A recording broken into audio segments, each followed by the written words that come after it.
evaluators here at NASA Goddard Space Flight Center and also evaluators at the National Institute of Aerospace in Hampton, Virginia. And the presentation is now yours and your teams to begin. Hello everyone, welcome. Thank you for taking the time to be with us today. My name is David and I'm one of the mentors for Team 12. I will be leading you into the world today. If you look at the wall near where I'm standing, you'll notice several signs with team numbers. Please left-click on the Team 12 sign to teleport yourselves to our world.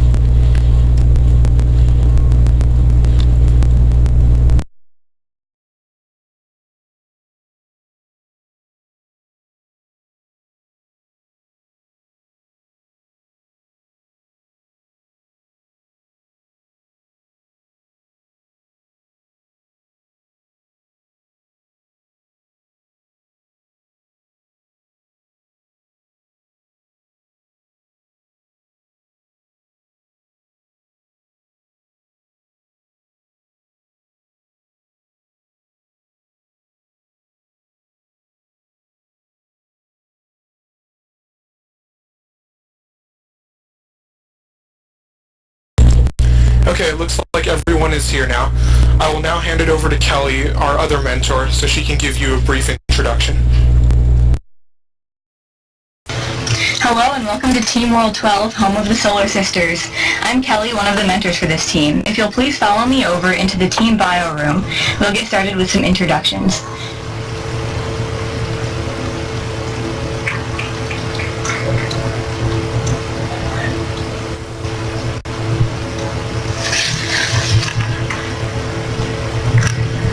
And as soon as everybody is here, Caroline, you can take it away.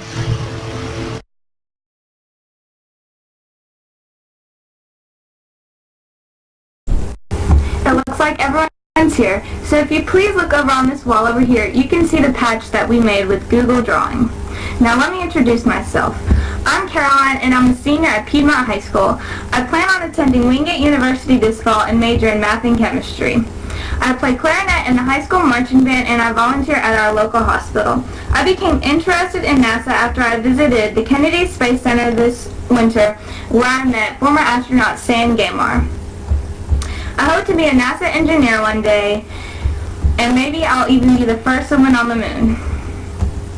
In this competition, I worked on the Design and Evaluate section, the James Webb Space Telescope 3D model, and the business plan. So next we have Sam Kudakara.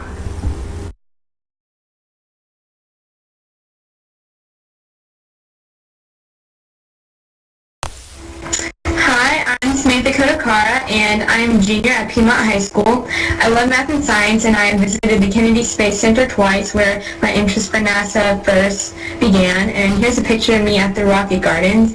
I'm very involved in the extracurriculars at my school and I actually started a Special Olympics Project Unify initiative at my high school, which I'm very passionate about. I don't know where I want to attend college yet, however I'm interested in Chapel Hill, UVA, Lehigh, and Boston University. In this competition, I worked on the design process, the background research and select the design room, the brainstorming room, and the 3D model of the frame of our portable home. Now I'm going to hand it over to Haley.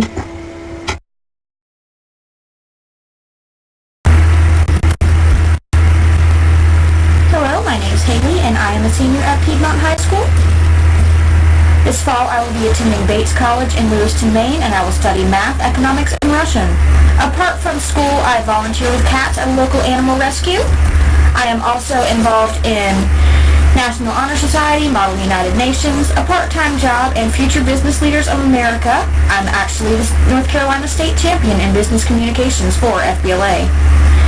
During this competition, I focused more on the human aspect of things, the background research on our problem, which was natural disasters, and human issues and the user interface of our design. And now I'll turn it over to Kelly. Hi, I'm Kelly. Kelly. I'm a first-year material science and engineering student at Ohio State. I play mellophone in the OSU Athletic Band. I'm an Eminence Fellow and STAM Scholar at OSU, and I'm currently working with 17 other students with these programs to develop a service initiative to tackle food insecurity in Columbus. I want to be an astronaut someday, and I will be working at the Satellite Service and Capabilities Office as an intern at NASA Goddard this summer. And now I'll hand it off to David, our other mentor, to introduce himself as well. Hi, I'm David, the other mentor of this team. I'm a first-year mechanical and aerospace engineering student at the University of California, Irvine. One of my activities at UCI is a project to design and build a fast Polynesian sailboat called a proa. I've also worked at the California Institute of Technology on a scientific instrument that will fly aboard NASA's future Solar Probe Plus spacecraft. I've been passionate about space for much of my life, and I hope to work as an engineer for NASA in the future. Now, I will turn it over to Haley, who will talk about the problem their team addressed.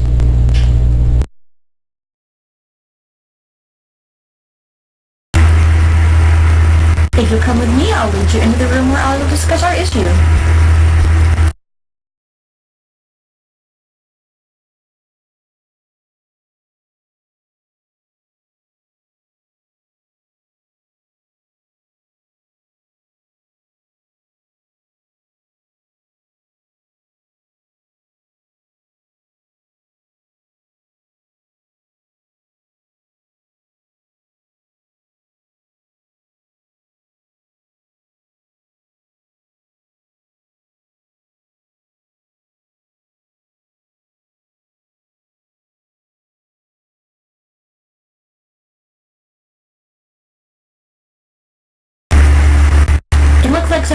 It looks like everyone's in here, so I'll begin. When we first started coming up with an issue, our first topic was earthquakes in developing countries, such as the one in Nepal. That was last year, and it left as many as 2 million people homeless at the time. In addition to natural disasters such as earthquakes, we have also tackled the issues of floods, which have left many thousands of Africans without homes, and even expanded to the more developed world, such as the earthquake and tsunami in Japan in 2011, and Hurricane Katrina in New Orleans. Both of these have also left thousands and thousands of people without shelter, and although many of them have been able to return home, a lot of them are still displaced. We decided to broaden our horizons and focus on general homelessness as well. According to the United Nations, around 100 million people worldwide do not have a home, including 500,000 in the United States. And Habitat for Humanity says that 1.6 billion people worldwide do not have access to adequate housing. This is up to almost 20% of the world's population. The United Nations Habitat Program defines slum life, or lack of adequate shelter, as the lack of a durable house that can withstand harsh weather, sufficient space, protection from sudden eviction, safe water, and safe sanitation. And without all 5 of these conditions being met, that is considered inadequate shelter. So we decided to tackle this issue by creating a portable shelter to help people affected by natural disasters and just general homelessness and inadequate homes. Now I'll turn it over to Samantha, who designed the selection of our design.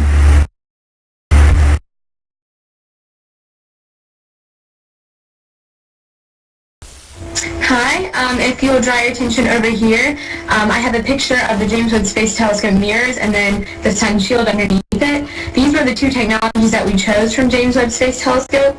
As you can see, the hexagons are not necessarily NASA specific, as they're found in nature and in just normal geometric patterns. However, the sun shield is NASA specific. So we found that as an advantage, since hexagons can be easily manipulated as they are strong, durable, and they're easy to find patterns of. However, the NASA sun shield is something that is technologically made by NASA, which would give our portable home a more distinct aspects when it comes to marketing it or using it to solve our problem. So before we move on to the next room, I'd like to draw your attention to the 3D model in the middle of the room. This is obviously the James Webb Space Telescope, and it was made by Caroline R.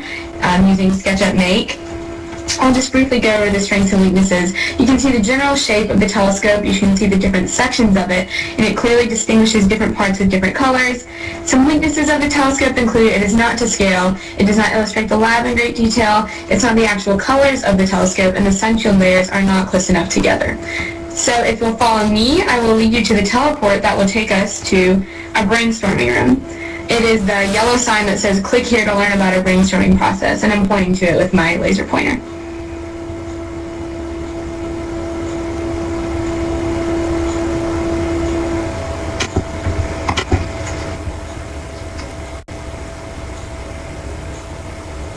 Okay, I think everyone's here, so I'm going to go ahead and get started.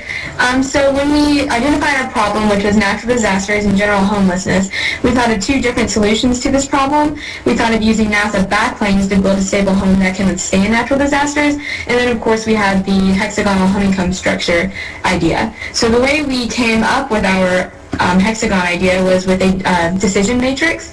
And one good thing about decision matrices is that they are unbiased and they help you look at all the factors kind of objectively, so you don't really know which one will win out until you add up all the scores.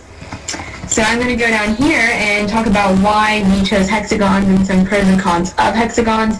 I already talked about the sun shield and how that can be used both as insulation and reflecting the sun, but also just to distinguish our portable home. However, hexagons have a specific role in our portable home as they are geometrically easy to manipulate and use.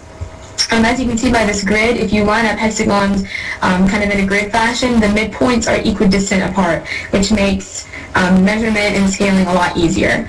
So some pros and cons of hexagons are, of course, I mentioned the strong flexible dynamic abilities, but they have 6 sides, which can make them more expensive to produce, and most people aren't familiar with hexagonal geometry. So materials that we decided to use were Kevlar for the covering and Lexan for the frame, and Caroline will get into why we use these materials later on. If you'll look over to this wall over here, I identified some possible issues that we came up with when designing our home.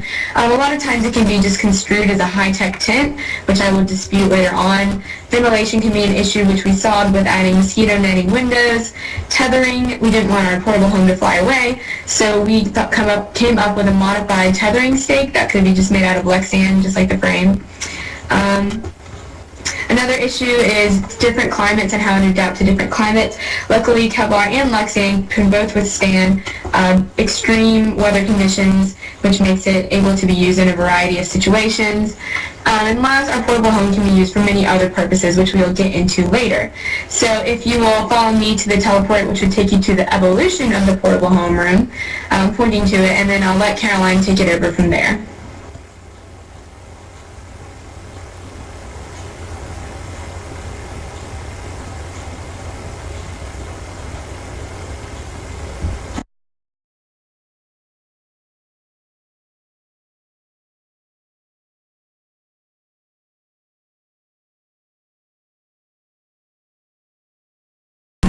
Okay, so it looks like everyone's here. We will first start with the criteria and constraints of our design. And it's over on this inner wall, but since it's difficult to see, I will read them out to you. For criteria, we have the frame needs to be foldable, lightweight, it has to hold multiple people, the materials need to be inexpensive, the house has to be protective and easy to transport. And the constraints of the design, it couldn't be excessively difficult to construct, could not be taller than 15 feet, it had limited electricity, and it had to have a large enough entrance. So for our first design, we had a simple cubic house with hexagons. And we improved on that in our second design by creating an origami pyramid with hexagons, but the hexagons were not aligned. So in the third design, we used the Build the Web Telescope's mirror worksheet and created 5 adjacent hexagons on each face of the pyramid and then connected the faces at the vertices of the hexagon.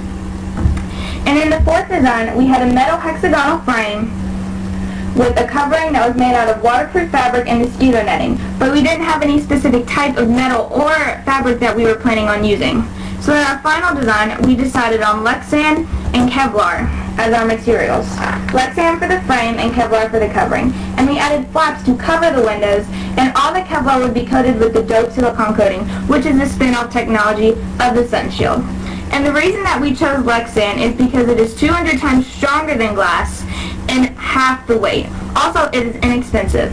And the reason that we chose Kevlar is because it is waterproof and it can undergo high stress and impact. And the color of our invention is pretty simple. For the frame, we had a translucent polycarbonate, and for the covering, we had light green Kevlar and white mosquito netting. And how we obtained our measurements is we used the model that we created and designed for and made a scale of 1 inch of the model for every 6 inches in real life. But we had to mathematically calculate the height ourselves. And we did so by first finding the centroid of the equilateral triangular base and then using the Pythagorean theorem to find the height. And we calculated the height as 11.017 feet tall. And we also had to calculate the weight of the portable home. And since we couldn't find the weight of Lexan, we found the weight of glass and cut it in half. And so we estimated that we would need 312 pounds of Lexan. And we couldn't find the weight of Kevlar either, so we estimated that would add about 40 pounds to the weight. And so the estimated total weight of the portable home is 350 pounds. And if you turn around with me, you can see our models. And they're both made by using Google Sketch and Make. And the white and purple one is a model of the frame. But since there's no flat faces, as in this pyramid, the bars of the frame would be made from the sides of the pyramid and the sides of the hexagon. And the green and white one beside it was supposed to be a representation of the covering, but since it didn't turn out well when we put it in InWorld, you can look behind it and see a green and white picture of a pyramid on one of the inner walls. That is what it was supposed to look like. The cylinder, all the green is supposed to represent the Kevlar that is coated with the doped silicone. The cylinder at the top represents the rollable flap. The white hexagon is the mosquito netting window, and this gray strip going down the middle of that one face, that is the zipper that the inhabitants can use to enter the portable home. So if you please turn back around, I will hand it off to Haley to tell you how our design works.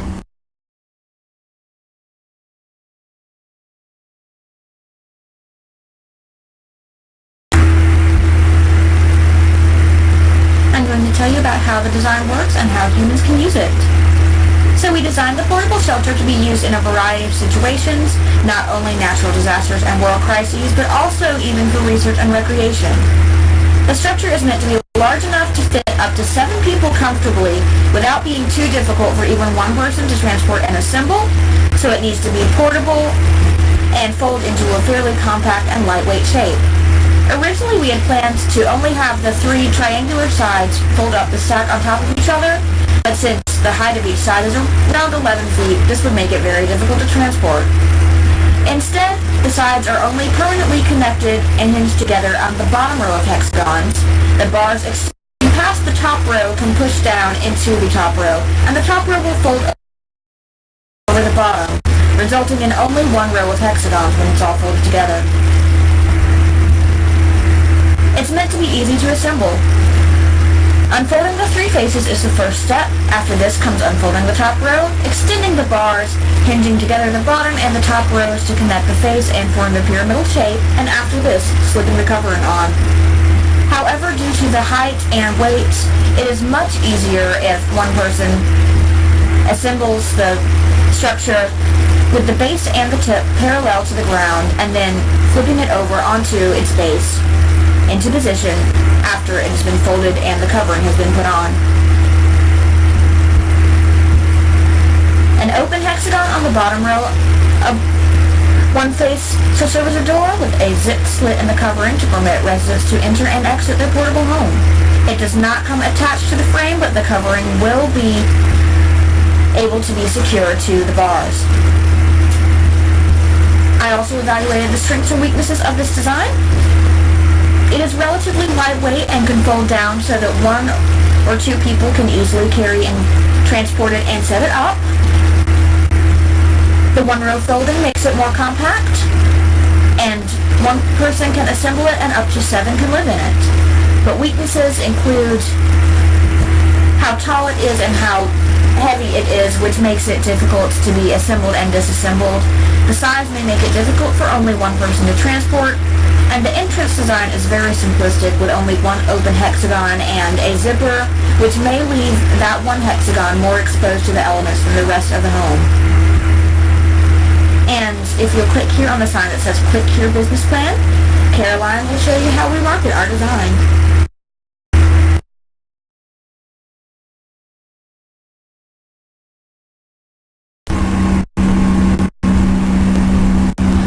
Okay, so it looks like everyone is here, so please follow me into the business plan room.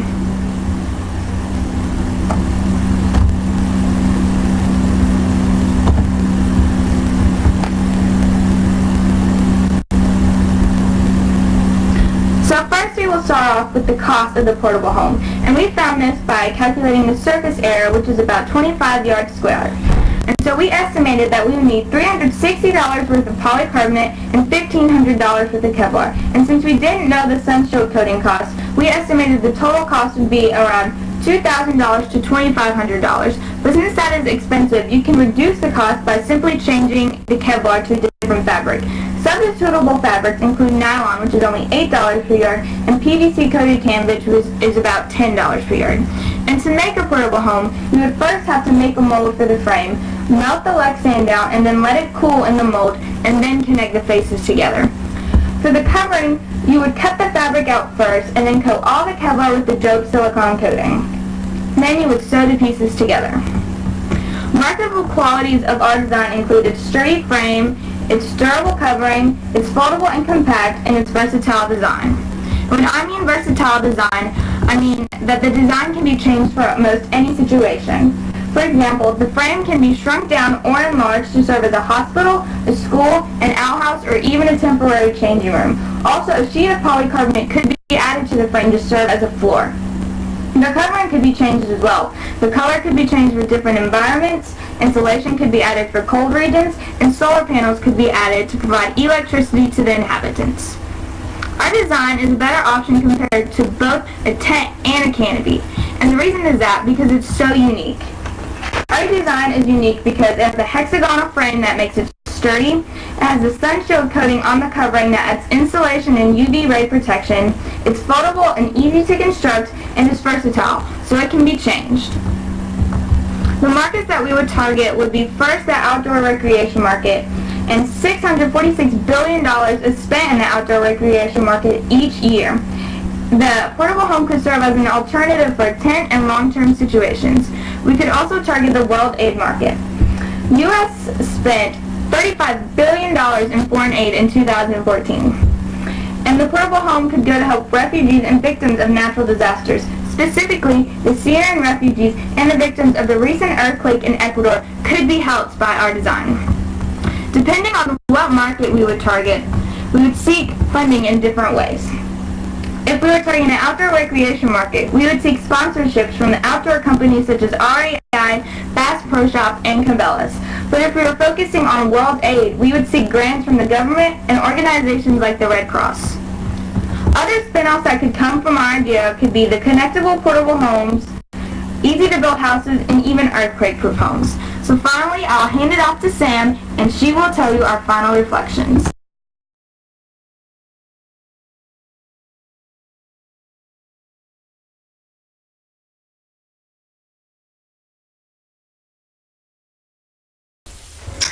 Sorry, I had some mic troubles, but if you'll follow me outside, I will talk to you briefly about our final reflections.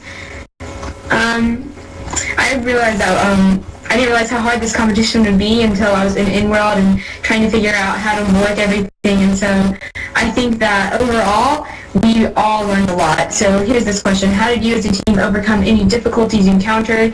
When one of us is struggling, we would encourage each other. For example, when Haley was having trouble building her CAD model, both Caroline and I would tell her, you can do it, you'll get the hang of it soon. And eventually we got our models together, we worked on each other's parts if they needed help with it, and we overcame difficulties basically by supporting each other and encouraging each other.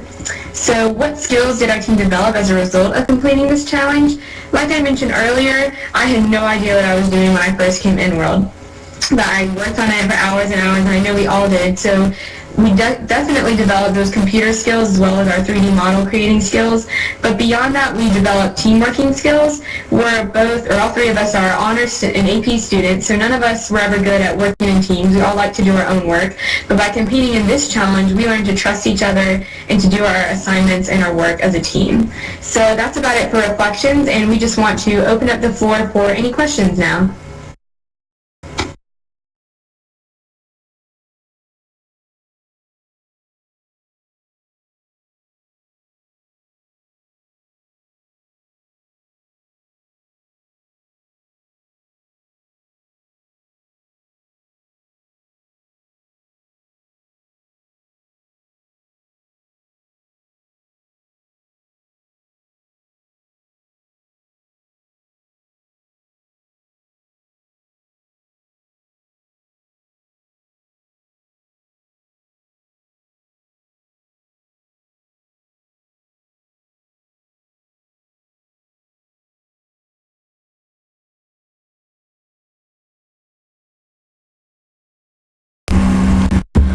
Possibly wheels could be added to the structure somehow so it can roll across, and that'd be so much easier than carrying 350 pounds by yourself.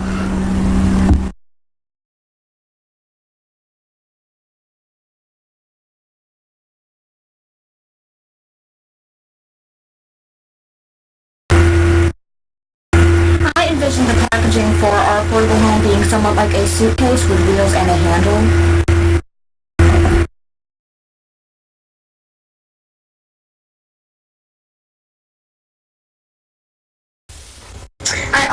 I'm sorry. I was going to add something to the first question really quickly. I also think that if we did get funding from an organization like the Red Cross, they could definitely come and help set up and deliver those portable homes in areas where it's needed, so we could get some help with that.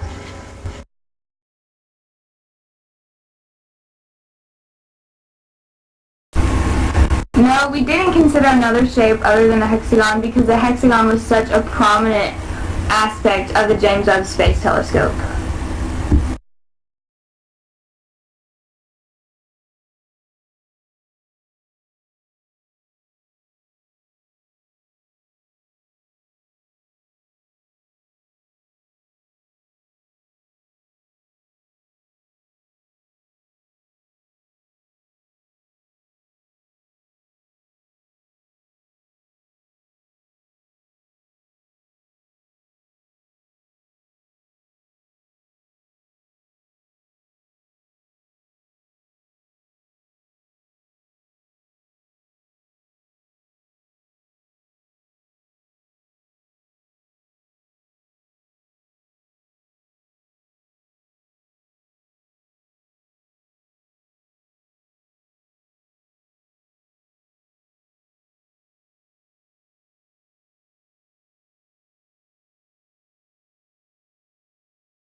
I didn't do any of the mathematical measurements, or at least I helped, but I know Caroline did most of them. Our design is 11 feet tall, but I'm going to have to check with Caroline and Haley what the actual dimensions are of the floor of the portable home.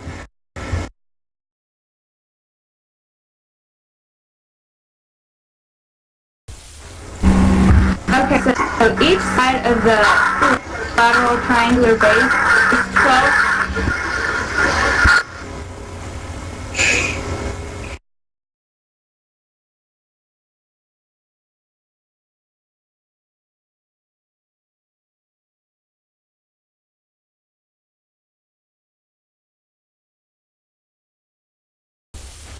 Well, the reason that we mentioned the whole portable home versus tent argument was that you're right, it is structurally similar to a tent. However, our portable home is built to last for months or even years. That's why we included the high-tech materials such as polycarbonate and Kevlar. It's also meant to be folded and shipped somewhere, so it needs to be ready for long-term storage as well as long-term use, whereas tents are just meant for a couple days, maybe a few weeks at a time.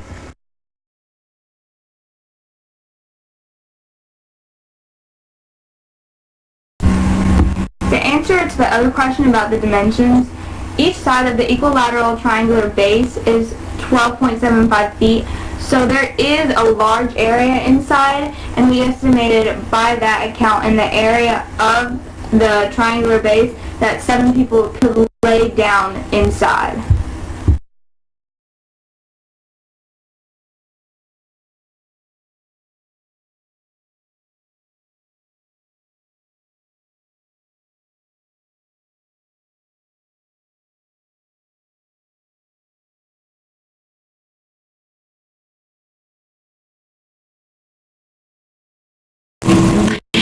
We'd all like to thank Team 12 for all of your preparation and your hard work. And if you have any last words that you'd like to share, we have just a moment left.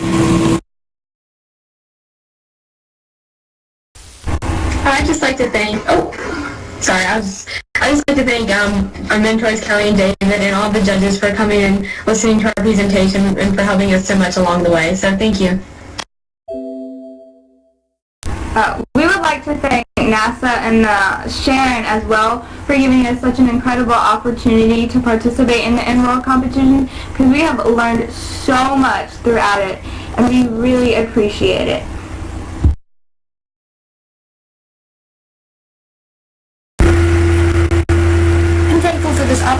as a whole, and also to be able to meet our mentors and just this whole opportunity and everyone who supported us in this journey.